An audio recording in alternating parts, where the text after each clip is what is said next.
ಉಸ್ತುವಾರಿ ಸಚಿವರಾದ ಎನ್ ಚಲುವರಾಯಸ್ವಾಮಿ, ರಮೇಶ್ ಬಾಬು ಮಂಡಿಸಿದ್ದಾರೆ.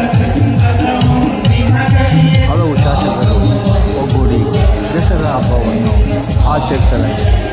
ಇದೇ ಶ್ರೀರಂಗಪಟ್ಟಣದಲ್ಲಿ 14 ವರ್ಷದಿಂದ ದಸರಾ ಮೊದಲು ಶ್ರೀರಂಗಪಟ್ಟಣದಲ್ಲಿ ದಸರಾ ನಡೆಯುತ್ತಿದ್ದು, ಇದಕ್ಕೆ ಅದ್ಭುತ ಚಾಲನೆ ನೀಡಿದ ಎಲ್ಲ ಶಾಸಕರು ಹಾಗೂ ಗ್ರಾಮಸ್ಥರು ಅಭಿನಂದನೆ ಸಲ್ಲಿಸಿದರು. ಪ್ರವಾಸೋದ್ಯಮದ ಉತ್ತೇಜನವಾಗಿ ಕಲೆ ಮತ್ತು ಸಾಹಿತ್ಯವನ್ನು, ಸಂಸ್ಕೃತಿಯನ್ನು ನಾವೆಲ್ಲರೂ ಕೂಡ ಪೋಷಿಸಬೇಕು, ಉತ್ತೇಜಿಸಬೇಕು ಅನ್ನುವಂಥ ಉದ್ದೇಶವನ್ನು ಇಟ್ಕೊಂಡು ಪ್ರತಿಯೊಬ್ಬರೂ ಕೂಡ ಕಲೆಯ ಬಗ್ಗೆ ಅಪಾರವಾದಂತಹ ಭಕ್ತಿ ಗೌರವ ಇರಬೇಕು. ಸಾಹಿತ್ಯವನ್ನು ನಾವೆಲ್ಲರೂ ಕೂಡ ಪ್ರೋತ್ಸಾಹಿಸಬೇಕು, ಸಂಸ್ಕೃತಿಯನ್ನು ಕೂಡ ನಾವೆಲ್ಲರೂ ಕೂಡ ಪ್ರೋತ್ಸಾಹಿಸಬೇಕು ಅಂತ ಹೇಳ್ತಾ, ಯಾವತ್ತೂ ಕೂಡ ಒಂದು ಕಡೆ ಒಂದು ಮಾತಿದೆ, ಇತಿಹಾಸ ಯಾವತ್ತೂ ಕೂಡ ಇತಿಹಾಸವಾಗಿ ಉಳಿಯಬಾರದು, ಇತಿಹಾಸ ನಮ್ಮ ಮುಂದಿನ ಪೀಳಿಗೆಗೆ ಅದು ಮರುಕಳಿಸ್ತಾ ಹೋಗ್ಬೇಕಂತ ಹೇಳಿ.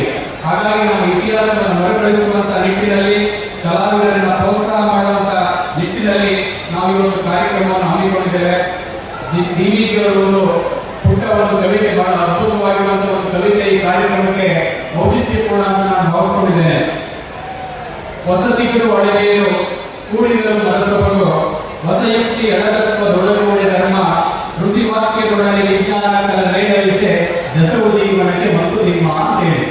ಅದರರ್ಥ ನಾವು ಎಷ್ಟೇ ತಾಂತ್ರಿಕವಾಗಿ ಆಧುನಿಕವಾಗಿ ಮುಂದೆ ಹತ್ತಿದ್ರು ಕೂಡ ನಾವು ಹೊಸ ಚಿಗುರು ಹಳೆಬೇರು, ಒಂದು ಹೊಸ ಚಿಗುರಿದೆ ಅಂದರೆ ಅದರ ಮೂಲ ಕಾರಣ ಹಳೆಬೇರು ಅಂತ ಹೇಳಿ.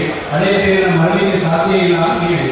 ನಾವು ವಿಜ್ಞಾನದಲ್ಲಿ ಎಷ್ಟೇ ಮುಂದುವರೆದರೂ ಕೂಡ ಅದರ ಮೂಲ ಪರಂಪರೆ ನಮ್ಮ ಸಂಸ್ಕೃತಿ, ನಮ್ಮ ಕಲೆ, ನಮ್ಮ ಸಾಹಿತ್ಯ, ಅದೆಲ್ಲದರ ನೆಲೆಗಟ್ಟಿನಲ್ಲಿ ನಮ್ಮ ಬದುಕನ್ನು ಕಟ್ಕೊಳ್ಬೇಕು ಅನ್ನುವಂಥ ಆಶಾಭಾವನೆಯನ್ನ ಡಿವಿಜಿಯವರು ಕವಿತೆಯಲ್ಲಿ ಹೇಳುವ ಮೂಲಕ ಅದೇ ರೀತಿಯಲ್ಲಿ ನಾವು ಇವತ್ತು ಕಾರ್ಯಕ್ರಮವನ್ನು ಇಲ್ಲಿ ಹಮ್ಮಿಕೊಂಡಿದ್ದೇವೆ. ಹಾಗಾಗಿ ಕಾರ್ಯಕ್ರಮವನ್ನು ಉದ್ಘಾಟನೆ ಮಾಡಲಿಕ್ಕೆ ಇವತ್ತು 4 ದಿವಸಗಳ ಕಾರ್ಯಕ್ರಮವನ್ನು ಹಮ್ಮಿಕೊಂಡಿದ್ದೇವೆ. ಪ್ರತಿ ವರ್ಷವೂ ಕೂಡ ಕೇವಲ 3 ದಿವಸಗಳ ಕಾರ್ಯಕ್ರಮ ನಡೀತಾ ಇದೆ. ನಮ್ಮ ಎಲ್ಲರ ನೆಚ್ಚಿನ ಉಸ್ತುವಾರಿ ಸಚಿವರು ಹಾಗೂ ಕರ್ನಾಟಕ ಸರ್ಕಾರದ ಕೃಷಿ ಸಚಿವರಾಗಿರುವಂತಹ ಸನ್ಮಾನ್ಯ ಶ್ರೀ ಚಲುವರಾಯಸ್ವಾಮಿ ಸರ್ ಅವರು ಹಾಗೂ ಶ್ರೀರಂಗಪಟ್ಟಣ ವಿಧಾನಸಭಾ ಕ್ಷೇತ್ರದ ಮಾನ್ಯ ಶಾಸಕರು ಮತ್ತು ನಮ್ಮ ಜಿಲ್ಲೆಯ ಎಲ್ಲ ಶಾಸಕರ ನೇತೃತ್ವದಲ್ಲಿ ಸಭೆಯನ್ನು ನಡೆಸಿದ ಸಂದರ್ಭದಲ್ಲಿ ಈ ಬಾರಿ ನಾವು 4 ದಿನಗಳ ಕಾಲ ಈ ಕಾರ್ಯಕ್ರಮವನ್ನು ಅತ್ಯಂತ ವೈಭವಿಕವಾಗಿ ಮಾಡಬೇಕು. ಕಾರಣ ಇವತ್ತು ಈ ವರ್ಷ ನನಗೆ ವರುಣ ಕೃಪೆಯಿಂದ, ತಾಯಿ ಕಾವೇರಿ ಕೃಪೆಯಿಂದ ನಮ್ಮೆಲ್ಲರ ರೈತರ ಮೊಗ್ಗದಲ್ಲಿ ಮಂದಹಾಸ ಮೂಡಿದೆ. ಹಾಗಾಗಿ ಅರ್ಥಪೂರ್ಣವಾಗಿ ಕಾರ್ಯಕ್ರಮವನ್ನು ಮಾಡಬೇಕು ಅಂತ ನಾವು ನಿರ್ಧಾರವನ್ನು ಮಾಡಿದ ನಂತರ ಈ ಕಾರ್ಯಕ್ರಮ ನಾವು ವಿದ್ಯುಕ್ತವಾಗಿ ಇವತ್ತು ಮೆರವಣಿಗೆಯ ಮೂಲಕ ಬಂದು ವಿದ್ಯುಕ್ತವಾಗಿ ಉದ್ಘಾಟನೆ ಮಾಡ್ತಾ ಇದ್ದೇವೆ. ಎಲ್ಲರ ಮನಸ್ಸಿನ ಕೊಳೆಗಳು ತೊಳೆದು ಹೋಗಲಿ, ಎಲ್ಲರ ಬದುಕಿನ ಸಂಕಷ್ಟಗಳು ನಿವಾರಣೆಯಾಗಲಿ, ಎಲ್ಲರ ಬದುಕು ನಿರ್ವಿಘ್ನವಾಗಿ ಮುಂದುವರಿಯಲಿ. ಇಳೆಯ ತುಂಬ ಮಳೆಯಾಗಿದೆ, ಎಲ್ಲ ರೀತಿಯಲ್ಲೂ ಸಂಪತ್ತು ಲಭ್ಯವಾಗಲಿ. ವಿಶೇಷವಾಗಿ ನಮ್ಮ ಅನ್ನದಾತರ ಬದುಕು ಅರಳಿ ನಗಲಿ, ರೈತರ ಬದುಕು ಹಸನಾಗಲಿ ಎನ್ನುವಂತಹ ಆಶಯದಿಂದ ಜ್ಯೋತಿಯನ್ನು ಬೆಳಗಿಸಿ ನಾಡಹಬ್ಬ ಶ್ರೀರಂಗಪಟ್ಟಣ ದಸರಾ 2024 ಉದ್ಘಾಟಿಸಿದ್ದಾರೆ. ಸನ್ಮಾನ್ಯ ಸಚಿವರಾದ ಎನ್ ಚಲುವರಾಯಸ್ವಾಮಿಯವರು ಕೈಜೋಡಿಸಿದ್ದಾರೆ. ನಮ್ಮೆಲ್ಲರ ಅಚ್ಚುಮೆಚ್ಚಿನ ಜನನಾಯಕರಾದ ಶ್ರೀ ಎ.ಬಿ. ರಮೇಶ್ ಪಂಡಿತ್ ಸಿದ್ದೇಗೌಡರು ಹಾಗೆ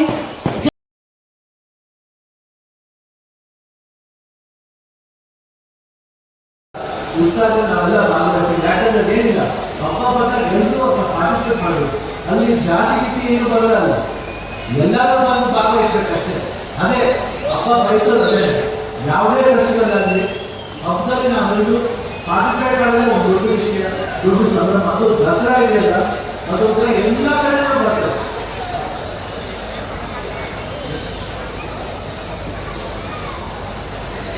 ಅದಕ್ಕೆ ಮೆಸೇಜ್ ಬರಲ್ಲ, ಅದು ನಮ್ಮ ಐದು ದಿವಸ ನೀವು ಯೋಗ ಮಾಡಿ. ಭಾಳ ಖುಷಿ ಆಯಿತು ಬಂದಿದ್ದು. ಸೊ ಚೆನ್ನಾಗಿ ಎಂಜಾಯ್ ಮಾಡಿ. ನಾನು ಭಾಳ ಏನಿದೆ ಇವತ್ತು ಮಿಸ್ ನೋಡ್ತಾ ಇದ್ದೆ. ಶ್ರೀರಂಗಪಟ್ಟಣ ಬರೋ ಎಲ್ಲ ಒಂದು ಈ ಆದ್ಮೇಲೆ ಎಲ್ಲ ಸಿಂಗರ್ಸ್ ಬರ್ತಾರೆ, ಮ್ಯೂಸಿಕ್ ಬರ್ತಾರೆ, ಪಕ್ಕ ನಮ್ಮ ಕನ್ನಡಿಗರು ಬರ್ತಾರೆ. ನಮ್ಗೆ ಭಾಳ ಹೆಮ್ಮೆ ಇರ್ತಾ ಇದೆ. ಅದು ನಮ್ಗೆ ತುಂಬ ಥ್ಯಾಂಕ್ಸ್, ತುಂಬ ಥ್ಯಾಂಕ್ ಯು ವೆರಿ ಮಚ್. ಯಾಕಂದರೆ ನಮ್ಮ ಕನ್ನಡದಲ್ಲಿ ಎಷ್ಟು ಟ್ಯಾಲೆಂಟ್ ಇದೆ ಅಂತ ತೋರಿಸಿದ್ದು ಒಂದು ಒಳ್ಳೆಯ ಒಂದು ವೇದಿಕೆ ಇದೆ. ಇಷ್ಟು ಹೇಳ್ತಾ ನನ್ನ ಮಾತನ್ನು ಮುಗಿಸ್ತೀನಿ. ಜೈ ಹಿಂದ್ ಕ್ಷೇತ್ರ ಎಲ್ಲರೂ ದೇವರು ಒಳ್ಳೆ ಶಿವಣ್ಣ ರಿಕ್ವೆಸ್ಟ್ ಮಾಡ್ತಾ ಇದ್ವಿ.